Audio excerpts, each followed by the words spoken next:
Hello wonderful people, welcome to See the Counsellor, and today I'm going to be sharing with you guys the cost of becoming a counsellor. The cost of this process is one of the reasons I actually didn't want to become a counsellor. I'm going to show you how much every stage of the journey costs and what you will potentially have to pay. I'll be sharing some very important information at the very end of the video, so make sure you stay tuned until the end. So I'm going to start with talking about the introduction to counselling. That is the first step that you will need to take to become a counsellor.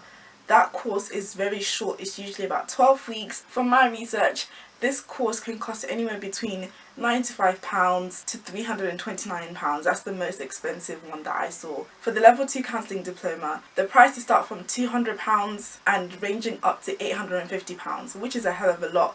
The prices usually depend on the place that you apply to. So level 3 would be the next step up. Prices for this range from £811 to £2,225. For my course, I paid £1,500 in 2019. Of course, prices probably have changed since then, especially with the cost of living crisis at the moment. And I paid for that in installments. And that was at Sandwell College, which is in Birmingham. So next is the level 4 counselling diploma, which is 2 years, and for this the prices are going to be a lot more expensive. It ranges from £2,900 to about £6,200. That was the most expensive price I saw for the 2 years.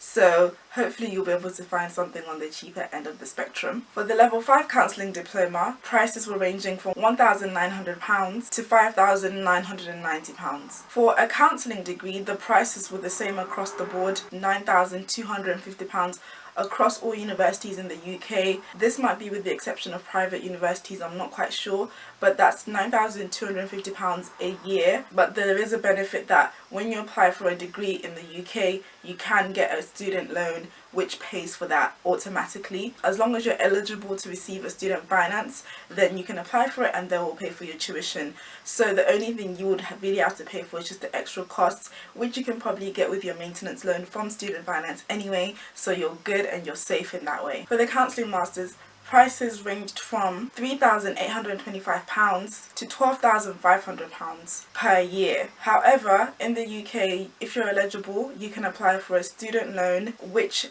is only £11,836, and it's likely to increase because it started in about 2020 and since then they've been increasing it every year. However, the only problem is that this 11k is split across your 3 years, so each year you'll get roughly about £3,000, which is not really enough to cover the cost of tuition. Now for the counselling PhD, the prices range from £4,600 per year to £11,050 per year. I don't know if there's a student loan available for a PhD, but I'll quickly look it up and I'll put it on the screen if it is available in the UK. So now I'm going to tell you guys some really important information that you need to listen out for before you choose to carry on. So if you're between the ages of 16 to 18 and you're doing the diplomas, you most likely will not need to pay. It will be paid for you by the government, so you do not need to worry about that. If you're 19 plus, you might be able to do some of these courses for free, but there is an eligibility criteria which you have to meet first. Some of these courses are funded by the National Skills Fund, so if you're above 19 and you can't afford to do the diplomas, for example, you can apply for this if you meet the following criteria: that you earn less than £18,525 per year, or you don't hold a level 3 qualification in any subject. You must also be a resident of the UK for at least 3 years for other purposes except study. However, if you don't meet these criteria, not all hope is lost.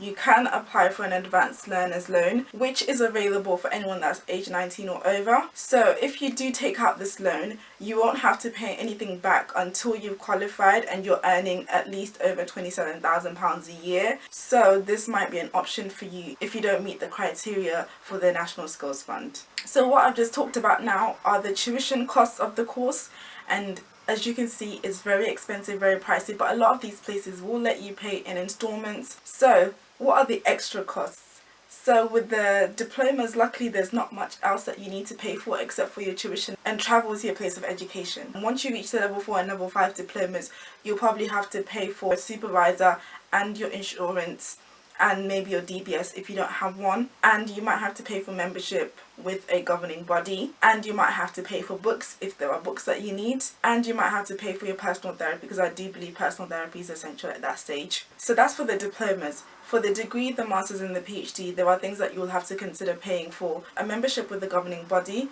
your personal therapy, your insurance to practice in placement, your travel for placement, your supervisor, your books if you need extra books. So in terms of therapy can range anywhere from £20 to £60.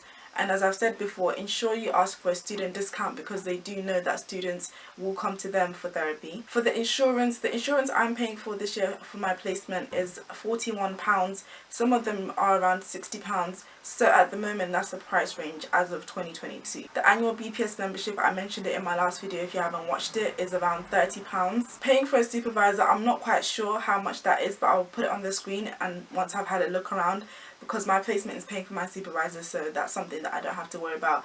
And that's true for you when you start placements. Some of your placements might pay for your supervisor, so you might not need to worry about that. So as you can see, there is a lot of cost for becoming a counsellor, and I would encourage you to save as much money as you can before you start the course. So I know now is the time of year when a lot of applications are opening for master's degrees, so you can watch the next video as I talk about the application process and how I went through it and any advice that I can give to you. Make sure you watch that now. Thank you for watching, and I'll see you in the next video. Bye.